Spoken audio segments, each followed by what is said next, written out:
So finally খাওয়া দাওয়া complete হয়ে গেছে আর আমরা বেরিয়ে গেছি। আর সব থেকে বড় কথা, আমাদের 12:30 বেজে গেছে, কোনো ট্রেন নেই সুভাষগ্রাম যাওয়া, আমাদের হেঁটে হেঁটে বাড়ি যেতে হবে বারুইপুর থেকে সুভাষগ্রাম পর্যন্ত। এখান থেকে হরিনাবি হয়ে তারপর বাড়ি যাবো। বিশালকে কিন্তু ভরসা লাগছে ভাই।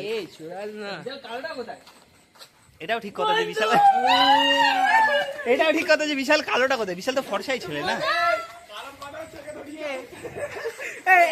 ওই ভিডিওটা করাবে, ওই ভিডিওটা করাবে, ছাদে বেরিয়ে আসবে।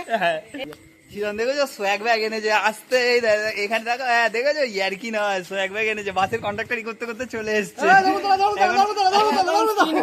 নাটক নয় বলছি আরো ভালো, কিন্তু কিন্তু তুই তুই এখানে দেখছিলাম, তোকে ফর্সা লাগছে দেখ। আমি দেখতে চিরনকে অবশ্যই দেখতে ভালো, কিন্তু চিরন হচ্ছে অন ডিউটি এখন, অন ডিউটি। বলছি এখান থেকে কোথায় যাবে? ধর্মতলা হেঁটে হেঁটে হেঁটে হেঁটে